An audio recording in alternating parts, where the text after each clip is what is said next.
नमस्कार दोस्तों। आज मैं सुनाने जा रहा हूं आप लोगों को एक पिता की दर्द भरी कहानी।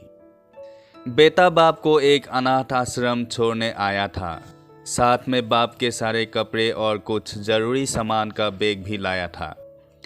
बेटे ने अनाथ आश्रम में मैनेजर से सारी ज़रूरी बातें कर ली और बाप को वहीं पर छोड़कर जाने लगा।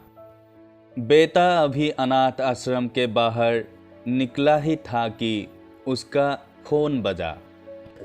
फ़ोन उसकी पत्नी की थी, जो दूसरी तरफ से पति को कह रही थी वापस आने से पहले ससुर जी को कह देना कि किसी छुट्टी या त्योहार पर हमसे मिलने नहीं आएंगे तो भी चलेगा।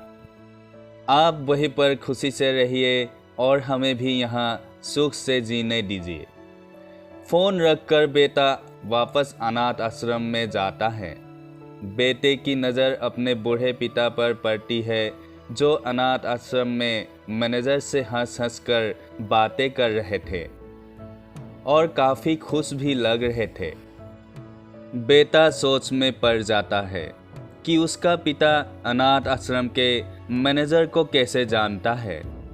थोड़ी देर इंतज़ार करने के बाद जब उसका पिता मैनेजर से दूर जाता है, तब बेटा मैनेजर के पास पहुंच जाता है और उससे पूछता है कि आप मेरे पिताजी को कैसे और कब से जानते हैं। मैनेजर बेटे को बताता है, मैं तुम्हारे पिता को कई सालों पहले तब से जानता हूँ जब वो अनाथ आश्रम में एक अनाथ बच्चे को गोद लेने आए थे। दोस्तों, कुछ समझ में आया? अब आप ही बताइए, सच में अनाथ कौन था?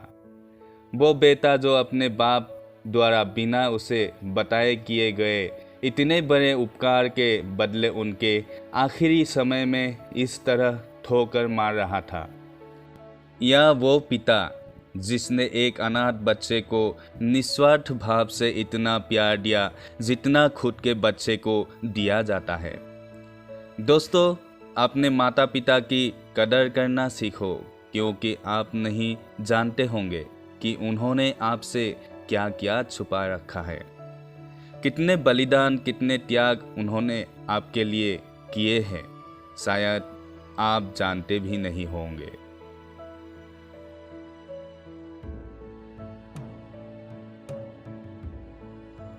तो दोस्तों, मैं आप लोगों से यही प्रार्थना करता हूँ, जिन बेटों ने अपने पिताजी या माताजी को अनाथ आश्रम छोड़ आते हैं, ऐसा ना करिए, क्योंकि माता पिता बार बार नहीं मिलते हैं और हम लोगों को तो माता पिता ही जन्म दिए हैं, इस दुनिया में लाए हैं। तो प्लीज़, जिसने भी ऐसा किया है तो समय रहते ही उन लोगों को वापस ले आइए। यही मेरे आप लोगों से प्रार्थना है।